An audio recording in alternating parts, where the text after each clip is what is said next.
स्वागत है आपका वयस्क बाइबल अध्ययन में।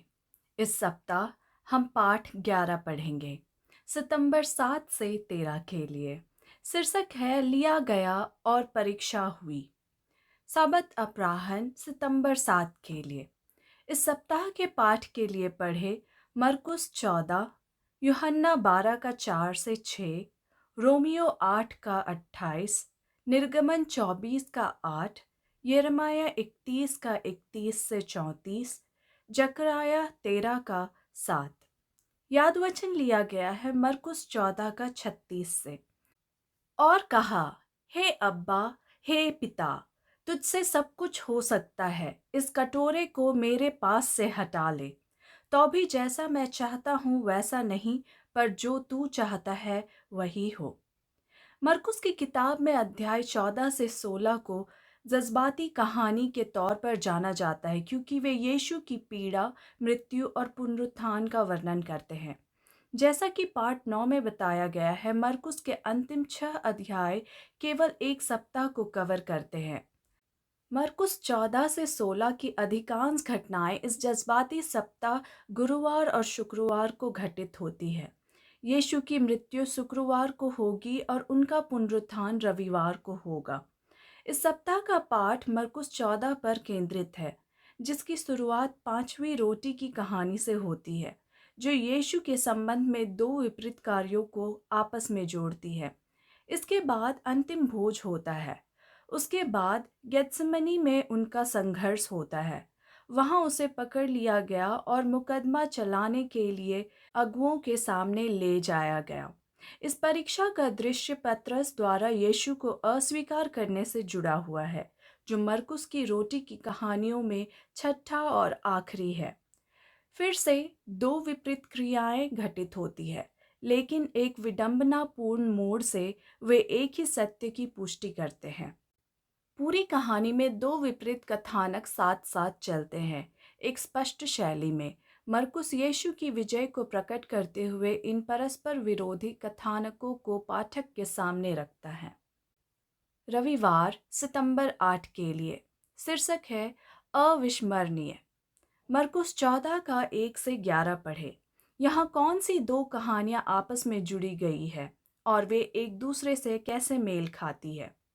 मरकुस 14 का 1 इंगित करता है कि फसह को 2 दिन दूर था। यह बैठक संभवतः उस सप्ताह के मंगलवार की रात या बुधवार को हुई। धार्मिक अगुवाओं के पास एक योजना और समय है। उन्हें बस अपना लक्ष्य पूरा करने के लिए एक साधन की आवश्यकता है। यह एक आश्चर्यजनक समय में आएगा। यह अनुच्छेद मरकुस की 5वीं रोटी की कहानी है। पाठ 3 देखें। यीशु के खिलाफ साजिश की कहानी एक स्त्री की कहानी से जुड़ी है, जो यीशु के सिर पर कीमती इत्र लगाती है। दो समानांतर पात्र एक विडंबनापूर्ण विरोधाभास प्रदर्शित करते हुए विपरीत कार्य करते हैं।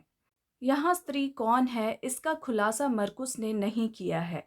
यीशु के प्रति उसका अद्भुत उपहार यहूदा की अपनी प्रभु को धोखा देने की कपटपूर्ण रवैया के विपरीत है। वह अनाम है, उसे 12 में से एक के रूप में नामित किया गया है। उसके व्यवहार का मूल्य सूचीबद्ध है। उसकी कीमत केवल पैसों का वादा है। वह ऐसा क्यों करती है, इसका कोई विशेष कारण नहीं बताया गया है, लेकिन रात्रि भोज में आए मेहमान इस बात से आश्चर्यचकित है कि वे यीशु पर इत्र छिड़कने में लगभग 1 वर्ष की मजदूरी के पैसे की बड़ी बर्बादी मानते हैं। हालांकि यीशु उसके बचाव में हस्तक्षेप करता है और कहता है कि उसने जो किया है उसे उसके स्मारक के रूप में संसार भर में सुसमाचार प्रचार में शामिल किया जाएगा। यह अविस्मरणीय है। दरअसल सभी 4 सुसमाचार इस कहानी को किसी न किसी रूप में बताते हैं, शायद यीशु के शब्दों के कारण जो उसके काम को याद करते हैं। यहूदा का विश्वासघात भी अविस्मरणीय है। मरकुस का तात्पर्य यह है कि उसका मकसद लालच था। यूहन्ना रचित सुसमाचार इसे स्पष्ट करती है। यूहन्ना 12 का 4 से 6। मरकुस ने यह दर्शाने के लिए अच्छा शब्द पर एक नाटक शामिल किया है कि इन कहानियों में दो अलग अलग उद्देश्य या कथानक काम कर रहे हैं। यीशु ने मरकुस 14:6 में स्त्री के कार्य को अच्छा सुंदर कहा है। वह कहता है कि आप हमेशा गरीबों के लिए अच्छा कर सकते हैं। मरकुस 14:7 और मरकुस 14:9 में वह उसके काम को शुभ समाचार सुसमाचार का हिस्सा कहता है। मरकुस 14:11 में यहूदा यीशु को धोखा देने के लिए एक अच्छे अवसर की तलाश में है। शब्दों पर यह नाटक यह बताता है कि मसीहा को मारने की मनुष्यों की साजिश वास्तव में सुसमाचार की कहानी का हिस्सा बन जाएगी, क्योंकि यह मानवता के उद्धार के लिए अपने पुत्र को देने में परमेश्वर की इच्छा को पूरी करती है। रोमियो 8:28 यह समझाने में कैसे मदद करता है कि यहाँ क्या होने वाला है। सोमवार सितंबर 9 के लिए शीर्षक है अंतिम भोज। मरकुस 14:22 से 31 और निर्गमन 24:8 पढ़े। इस वृतांत में मसीही धर्म के लिए कितना बड़ा महत्व पाया जाता है। मरकुस 14:12 में लिखा है कि यह अख़मीरी रोटी का पहला दिन है, जब फसह के मेमने की बलि दी जाती थी। भोज गुरुवार की शाम को था। अंतिम भोज में यीशु ने एक नई यादगार सेवा शुरू की। यह यहूदी फसह पर्व से शुरू होता है और सीधे तौर पर इस्राएल के मिस्र छोड़ने और सिनाई में परमेश्वर के वाचा के लोग बनने से जुड़ा हुआ है। वाचा की मुहर में निर्गमन 24:8 में मूसा ने लोगों पर बलिदानों का खून छिड़का और कहा, देखो उस वाचा का खून जो यहोवा ने इन सब वचनों के अनुसार तुम्हारे साथ बांधी है। यह आश्चर्यजनक है कि प्रभु भोज में जिसे यीशु ने यहाँ स्थापित किया है, फसह के भोजन के मेमने का कोई उपयोग नहीं किया जाता है। ऐसा इसलिए है क्योंकि यीशु परमेश्वर का मेमना है। यूहन्ना 1:29 से तुलना करें। प्रभु भोज की रोटी उसके शरीर का प्रतिनिधित्व करती है। नई वाचा यिर्मयाह 31:31 से 34 से तुलना करें। को यीशु के खून से सील किया गया है और कटोरा इसका प्रतिनिधित्व करता है। वह कहता है, यह वाचा का मेरा खून है जो बहुतों के लिए बहाया जाता है। मरकुस 14:24। फिर इस सब के बीच यीशु ने भविष्यवाणी की कि उसके सभी शिष्य उसे छोड़ देंगे। वह जकरिया 13:7 का हवाला देता है, जो चरवाहे को तलवार से मारने और भेड़ों को तितर बितर करने की बात करता है। यीशु चरवाहा है और उसके शिष्य भेड़ें हैं। यह एक सख्त और निराशाजनक संदेश है, लेकिन यीशु ने अपने पुनरुत्थान की भविष्यवाणी को दोहराते हुए आशा का एक शब्द जोड़ा। परंतु वह यह भी कहता है कि वह चेलों से पहले गलील को जाएगा। उस भविष्यवाणी का उल्लेख यीशु की कब्र पर मौजूद युवक द्वारा मरकुस 16:7 में किया जाएगा और इस प्रकार इसका यहाँ विशेष महत्व है। लेकिन यह सब शिष्यों के लिए स्वीकार करना बहुत कठिन है, विशेषकर पतरस के लिए, जो तर्क देता है कि सभी लोग छोड़ दे, लेकिन वह नहीं छोड़ेगा। हालांकि यीशु ने गंभीर भाषा जारी रखी और भविष्यवाणी की कि मुर्गे 2 बार बांग देने से पहले पतरस 3 बार उनका इनकार करेगा। भविष्यवाणी यीशु की परीक्षण और पतरस के इनकार के दृश्य में एक महत्वपूर्ण भूमिका निभाएगी। इसलिए यह यहाँ भी एक महत्वपूर्ण भूमिका निभाता है। जब भी आपने परमेश्वर से वादा किया था कि आप कुछ करेंगे या नहीं करेंगे और आखिरकार उसे कर दिया या नहीं किया, तो आप उससे क्या सीख सकते हैं। मंगलवार सितंबर 10 के लिए शीर्षक है गेत्सेमनी। मरकुस 14:32 से 42 पढ़ें। गेत्सेमनी में यीशु ने क्या प्रार्थना की और प्रार्थना का उत्तर कैसे दिया गया। यरूशलेम में 4 दीवारी वाले शहर को छोड़कर जहां उन्होंने फसह खाया था, यीशु और उसके शिष्य किद्रोन घाटी के पार जैतून पर्वत की ढलान पर एक बगीचे में चले गए। गेत्सेमनी नाम का अर्थ तेल निचोड़ना है, जिससे पता चलता है कि आसपास के क्षेत्र में जैतून का तेल प्रसंस्करण था। सटीक स्थान अज्ञात है क्योंकि रोमनों ने 70 ईस्वी में घेराबंदी के दौरान जैतून पर्वत पर सभी पेड़ों को काट दिया था। जैसे ही यीशु बगीचे में प्रवेश करता है, वह अपने शिष्यों को वहीं छोड़ देता है और पतरस, याकूब और यूहन्ना के साथ आगे चला जाता है। लेकिन फिर वह तीनों को भी छोड़ देता है और स्वयं आगे बढ़ जाता है। स्थानिक दूरी से पता चलता है कि यीशु अपनी आगामी पीड़ा का सामना करते हुए अधिक से अधिक अलग-थलग और अकेले होते जा रहा है। यीशु पीड़ा की कटोरे को हटाने के लिए प्रार्थना करता है, लेकिन केवल तभी जब यह परमेश्वर की इच्छा हो। मरकुस 14:36। वह आरामी शब्द अब्बा का उपयोग करता है, जिसका अनुवाद मरकुस पिता के रूप में करता है। इस शब्द का अर्थ डैडी नहीं है, जैसा कि कुछ लोगों ने सुझाव दिया है। एक बच्चे द्वारा अपने पिता को संबोधित करने के लिए इस्तेमाल किए जाने वाला शब्द अब्बी था। देखें Raymond E Brown, the death of the Messiah, Anchor Bible reference library, New York Doubleday, 1994, खंड 1, पृष्ठ 172 और 173। हालांकि अब्बा फादर शब्द का प्रयोग घनिष्ठ पारिवारिक संबंध रखता है, जिसे कम नहीं किया जाना चाहिए। यीशु जिस चीज़ के लिए प्रार्थना करता है वह पीड़ा के कटोरे को हटाना है, लेकिन वह स्वयं को परमेश्वर की इच्छा के अधीन कर देता है। यानी कि प्रभु की प्रार्थना से तुलना करें। मत्ती 6:10। जोशपूर्ण कहानी के शेष भाग में यह स्पष्ट हो जाता है कि यीशु की प्रार्थना पर परमेश्वर का उत्तर नहीं है। वह पीड़ा का कटोरा नहीं हटाएगा, क्योंकि उस अनुभव के द्वारा संसार को उद्धार प्रदान किया जाना है। जब आप कठिनाइयों का सामना करते हैं तो ऐसे मित्रों का होना उत्साहवर्धक होता है जो आपका समर्थन करते हैं। फिलिपियो 4:13 में पौलुस सब कुछ उसके द्वारा करने की बात करता है जो उसे सामर्थ्य देता है। बहुत से लोग फिलिपियो 4:14 को भूल जाते हैं, जहां प्रेरित फिर भी शुरू करता है। इसमें लिखा है, तो भी तुमने भला किया कि मेरे क्लेश में मेरे सहभागी हुए। गेत्समनी में यीशु यही चाहता था। 3 बार वह अपने शिष्यों से सांत्वना मांगने आया। तीनों बार वे सो रहे थे। अंत में वह उन्हें परीक्षा का सामना करने के लिए अपने साथ आगे बढ़ने के लिए प्रेरित करता है। वह तैयार है, वे नहीं हैं। बुधवार, सितंबर 11 के लिए शीर्षक है, यीशु से भागने के लिए सब कुछ छोड़ना। मरकुस 14:43 से लेके 52 पढ़े। यहाँ ऐसा क्या होता है जो मुक्ति की योजना के लिए इतना महत्वपूर्ण है? यह चौंकाने वाली बात है कि यीशु के सबसे करीबी सहयोगियों में से एक ने उसे उसके दुश्मनों के हाथों धोखा दे दिया।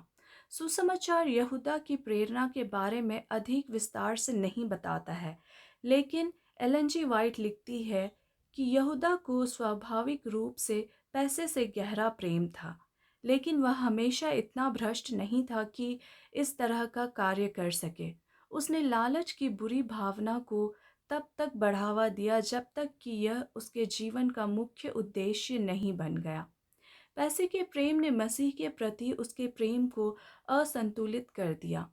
एक बुराई का गुलाम बनकर उसने पाप में किसी भी हद तक ढकेले जाने के लिए खुद को शैतान को सौंप दिया। Ellen G White, the Desire of Ages, page 716। विश्वासघात की अपने आप में सभी निंदा करते हैं, यहाँ तक कि उन लोगों द्वारा भी जो विश्वासघातियों का उपयोग करते हैं। मत्ती 27:3 से 7 से तुलना करें। लेकिन यहूदा का नृत्य विशेष रूप से घृणित है, क्योंकि वह मित्रता की आड़ में अपने विश्वासघात को छिपाना चाहता है। वह भीड़ को निर्देश देता है कि जिस आदमी को वह चूमेगा वही गिरफ्तार किया जाएगा। ऐसा प्रतीत होता है कि यहूदा अपनी कपटता को यीशु और अन्य शिष्यों से छिपाना चाहता था। जब भीड़ यीशु को गिरफ्तार कर लेती है तो अराजकता फैल जाती है। कोई तलवार खींचता है। यूहन्ना 8:10-11 कहता है कि यह पतरस था और महायाजक के सेवक का कान काट देता है। यीशु ने भीड़ को संबोधित करते हुए उन्हें गुप्त रूप से वह काम करने के लिए दंडित किया जो वे खुले में करने से डरते थे जब वह मंदिर में उपदेश दे रहा था। लेकिन यीशु पवित्र शास्त्र के पूरा होने के संदर्भ के साथ समाप्त करता है। यह जोशपूर्ण कहानी के माध्यम से चलने वाली उस दोहरी साजिश का एक और संकेत है कि परमेश्वर की इच्छा पूरी हो रही है, यहाँ तक कि मनुष्य की इच्छा मसीहा को नष्ट करने के लिए भी काम करती है। पतरस सहित सभी शिष्य भाग गए जो पुनः प्रकट होंगे। कुछ दूरी पर यीशु का पीछा करते हुए और खुद मुसीबत में फंस गए। लेकिन मरकुस 14 का 51 से 52 एक युवा व्यक्ति के बारे में बताता है जो यीशु का अनुसरण कर रहा था। ऐसा विवरण यहाँ मिलता है कि विहित सुसमाचारों में कहीं और नहीं मिलता है। कुछ लोग सोचते हैं कि यह स्वयं मरकुस था, लेकिन यह अप्रमाणित है। उल्लेखनीय बात यह है कि वह नग्न होकर भाग जाता है। वह युवक यीशु का पीछा करने के लिए सब कुछ छोड़ने के बजाय यीशु से भागने के लिए सब कुछ छोड़ देता है। उस भयावह विचार के बारे में सोचें कि केवल एक दुष्ट का गुलाम होने के कारण यहूदा को वह करना पड़ा जो उसने किया। इससे हमें पाप से घृणा करने और परमेश्वर की कृपा से उस पर विजय पाने के बारे में क्या पता होना चाहिए। बृहस्पतिवार सितंबर 12 के लिए शीर्षक है तू कौन है। मरकुस 14 का 60 से 72 पढ़े। तुलना करें कि यीशु ने पतरस की तुलना में घटनाओं पर कैसे प्रतिक्रिया दी। हम मतभेदों से क्या सबक सीख सकते हैं। मरकुस 14 का 53 से 59 में यीशु को महासभा में लाए जाने और परखे जाने के पहले भाग का वर्णन किया गया है। यह हताशा में एक आभास है। बार बार अगुवे यीशु के खिलाफ अपने आरोप साबित करने की कोशिश करते हैं। सुसमाचार लेखक नोट करता है कि कैसे गवाही झूठी थी और गवाह सभी सहमत नहीं हुए। अंत में महायाजक उठता है और सीधे यीशु को संबोधित करता है।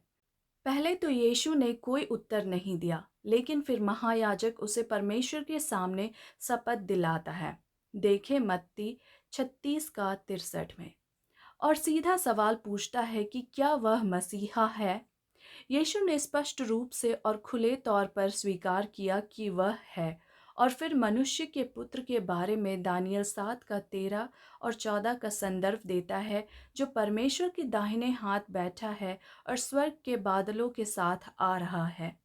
यह महायाजक के लिए काफ़ी है, जो अपने वस्त्र फाड़ देता है और यीशु की निंदा की मांग करता है, जिसे परिषद तुरंत मंजूरी देती है। अगुओं ने यीशु पर थूक कर, उसका चेहरा ढक कर, उसे कोड़े मार करके और उसे भविष्यवाणी करने के लिए कहकर उसे शर्मिंदा करना शुरू कर दिया। जबकि यीशु आंतरिक रूप से आजमाया जा रहा है और एक वफादार गवाही दे रहा है, पतरस बाहर झूठ बोल रहा है। यह मरकुस की छठी और अंतिम रोटी की कहानी है, और यहाँ विडंबना विशेष रूप से इंगित की गई है। यहाँ दो समानांतर पात्र, यीशु और पतरस, विपरीत कार्य कर रहे हैं। यीशु ने सच्ची गवाही दी, पतरस ने झूठी। 3 बार एक नौकर या आसपास खड़े लोगों ने पतरस का अपमान किया, और हर बार उसने यीशु के साथ संबंध से इनकार किया। यहाँ तक कि इस प्रक्रिया में उसने शाप और शपथ भी ली। यह इस बिंदु पर है कि एक मुर्गा दूसरी बार बांग देता है, और पतरस को अचानक यीशु की भविष्यवाणी याद आती है कि वह उसी रात 3 बार अपने प्रभु को इनकार करेगा। वह टूट जाता है और रोने लगता है। यहाँ अद्भुत विडंबना है। अपने परखे जाने के अंत में यीशु की आंखों पर पट्टी बांध दी गई और उसे मारा गया और भविष्यवाणी करने को कहा गया। विचार उसका मजाक उड़ाने का था, क्योंकि वह यह नहीं देख सका कि उसे किसने मारा। हालांकि ठीक उसी समय जब वे ऐसा कर रहे थे, पतरस नीचे आंगन में यीशु को नकार रहा था, यीशु की एक भविष्यवाणी को पूरा कर रहा था। परिणाम स्वरूप यीशु को नकारने में पतरस ने प्रदर्शित किया कि यीशु ही मसीहा है। आप उस व्यक्ति को आशा के क्या शब्द देंगे जो यीशु का अनुसरण करना चाहते हुए भी कभी-कभी ऐसा करने में असफल हो जाता है। हम में से कौन कभी-कभी जो हम जानते हैं कि यीशु चाहता है उसका पालन करने में असफल नहीं हुआ है? शुक्रवार सितंबर 13। अतिरिक्त विचार। Read Ellen G. White before Annas and the Court of Caiaphas and Judas in the Desire of Ages, pages 698 to 722। जबकि पतरस के होठों पर अपमानजनक कश्में ताजी थी और मुर्गे की तीव्र बांग अभी भी उसके कानों में बज रही थी, उद्धारकर्ता घुड़की देने वाले न्यायाधीशों के पास से मुड़ा और अपने लाचार शिष्य पर नज़र डाली। उसी समय पतरस की नज़र अपने स्वामी पर पड़ी और सौम्य चेहरे में उसने गहरी दया और दुख पढ़ा, लेकिन वहाँ कोई क्रोध नहीं था। वह पीला पीड़ित चेहरा, जो कांपते होठ, करुणा और क्षमा की वह झलक उसके दिल में तीर की तरह चुभ गई। विवेक जागृत हुआ, स्मृति सक्रिय थी। पतरस को कुछ घंटे पहले का अपना वादा याद आया कि वह अपने प्रभु के साथ जेल जाएगा और मौत के घाट भी उतर जाएगा। उसे अपना दुख याद आया जब उद्धारकर्ता ने उपरौती कोठरी में उससे कहा था कि वह उसी रात 3 बार अपने प्रभु का इनकार करेगा। पतरस ने अभी घोषणा की थी कि वह यीशु को नहीं जानता था, लेकिन अब उसे कटु दुख के साथ एहसास हुआ कि उसका प्रभु उसे कितनी अच्छी तरह से जानता था और उसने उसके दिल को कितनी सटीकता से पढ़ा था, जिसका झूठ खुद भी उसके लिए अज्ञात था। Ellen G White, the Desire of Ages, page 712 और 713। चर्चागत प्रश्न। पहला, मरकुस 14 का 9 में यीशु ने जो भविष्यवाणी की थी उसे पढ़कर क्या हम यीशु की अन्य भविष्यवाणियों को, जिन परिस्थितियों में यह कहा गया है, उन्हें देखते हुए एक अत्यधिक असंभावित भविष्यवाणी वास्तव में पूरी होती हुई कैसे देख सकते हैं? दूसरा, यहूदा और पतरस की तुलना करें और अंतर बताएं। सौख्य कहानी में उनके अभिनय करने के तरीके में वे कैसे एक जैसे थे और कितने भिन्न थे। तीसरा, प्रभु भोज के अर्थ का चर्चा करें। हम अपने चर्च में इसे और अधिक सार्थक कैसे बना सकते हैं और इसके उत्सव में अधिक सदस्यों को कैसे शामिल कर सकते हैं। चौथा, इस तथ्य पर चर्चा करें कि गेत्सेमनी में परमेश्वर ने यीशु की प्रार्थना को ना कहा था। जब परमेश्वर हमसे ना कहता है तो इसका क्या मतलब है? पांचवा, यद्यपि पतरस ने अपने इनकार से यीशु को बहुत निराश किया, परंतु यीशु ने उसे त्यागा नहीं। इस तथ्य से आप अपने लिए क्या आशा रख सकते हैं? धन्यवाद। परमेश्वर आपको आशीष दे।